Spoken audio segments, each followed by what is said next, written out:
Ya, assalamualaikum warahmatullahi wabarakatuh. Saya pernah mengatakan bahwa Kotlin ini mirip sekali dengan Pascal. Pertama kali saya belajar Pascal tahun 1995. Waktu itu saya kelas 2 SMA.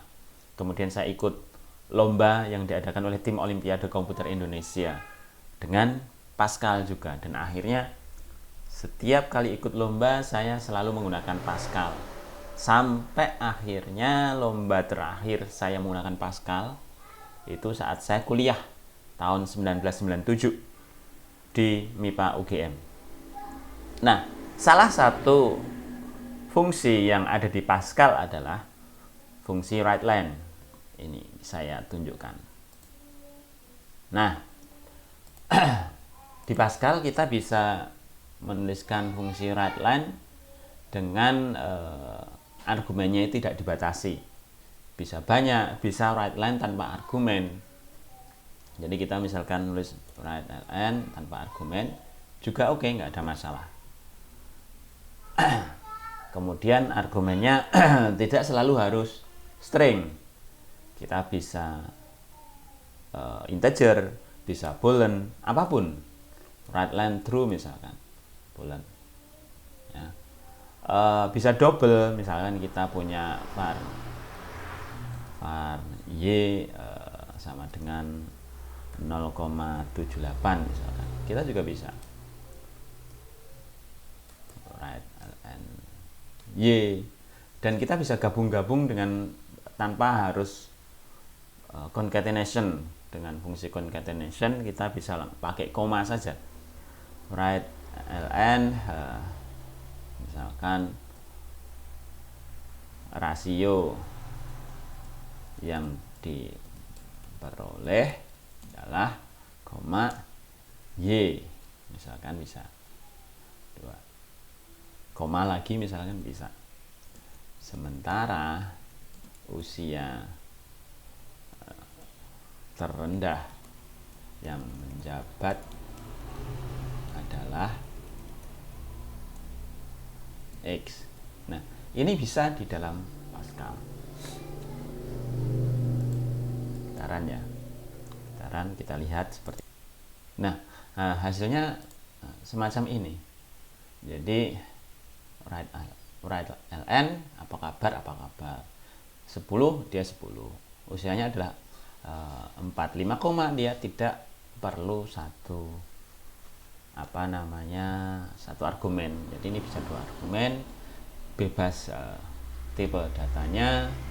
Nah, bagaimana kita membuatnya? Sebenarnya di Kotlin tidak ada write-len-nya, tapi ini kok ada, karena saya sudah membuatnya. Saya akan kasih tunjuk fungsi write-len yang mungkin kalian bisa contoh, bisa gunakan untuk mengobati rindu tentang Pascal. Salah satu fungsinya ada write-len, ada juga write ya, tapi di sini nggak ada karena saya belum membuatnya. Anda bisa membuat sendiri nanti.